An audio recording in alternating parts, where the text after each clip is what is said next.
your first leadership role was in the military. You commanded at the young age of 20. What are some of the things you had to leave behind afterwards going into business, but also things that you've carried with you till now in your business? That's a really good question. A lot of people, I think, in the civilian world, someone from the military walks in and they cringe. Oh no, here he is, he's going to start barking orders and telling us all what to do and things like that. And what they want to say to that person is, this is not the military. Right? So that's the first thing, that if you're coming out of the military into the civilian world, that you need to understand is the civilian world is not the military. The military has extremely high standards, and the reason why it has those high standards is because it fights wars. And in a warfighting environment, failure to meet those standards can lead to a loss of life. Now, in the civilian world, there are still places where those standards are there, and that's where there is the same scenario, like could lead to a loss of life. So, for example, the aviation industry, when they're in the air flying, there is no mistakes mentality on the maintenance of aircraft and the flying of aircraft. That's still appropriate in that environment.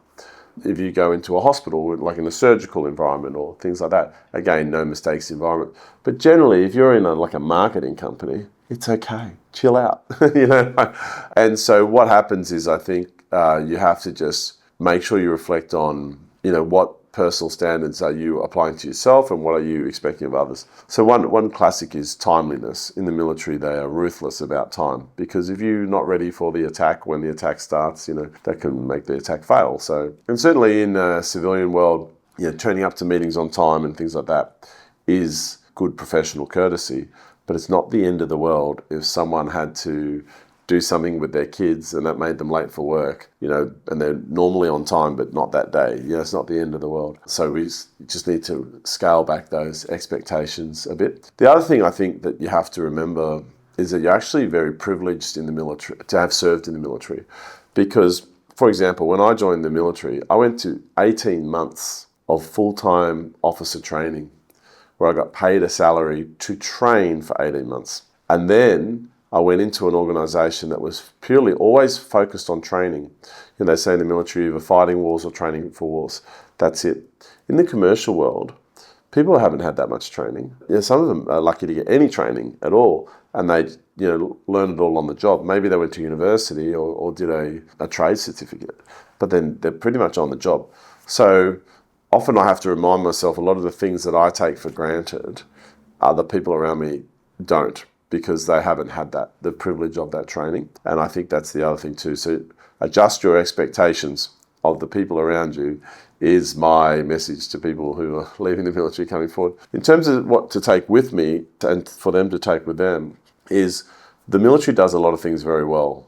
One of the things that the military does very well, it does big well. It does scale. How do you have an organisation with, the Australian Army is about 30,000 strong. How do you do that? So the Defence Force is very good at career models, where they build career models for people, and you join and they say, congratulations, you are this trade, and here is your career model to follow. And you're at this rank and you do this course, then you get promoted, and when you're at this rank, you do these sorts of jobs, and then you do your next course, and it's very laid out. Civilian world's not like that, but I think it should be. I think that big corporations, big companies, even small companies have a real opportunity to create a career model for their staff and say, look, this is the career model you can follow. And if you stick with us, you'll move through it. There's your promotions, there's your pay rises, there's your future. The second thing I think that the military does really well is teams.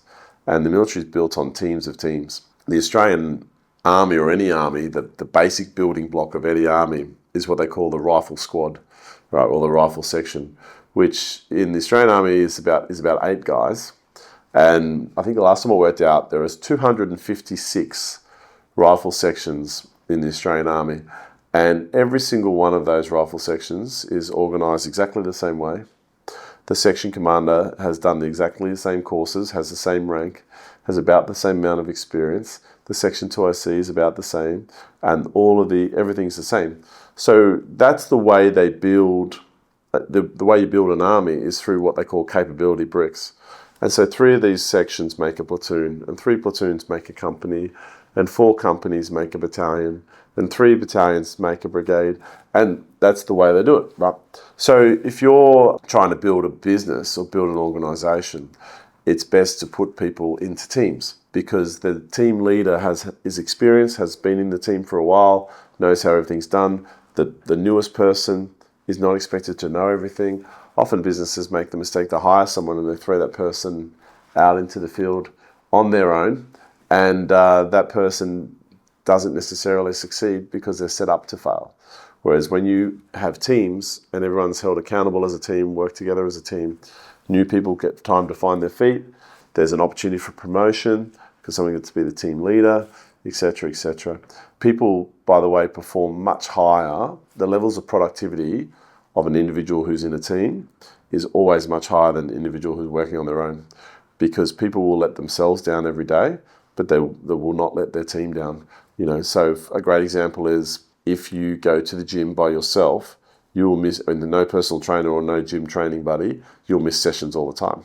But when you have a personal trainer or a gym buddy, you don't want to let that person down, so you show up, right?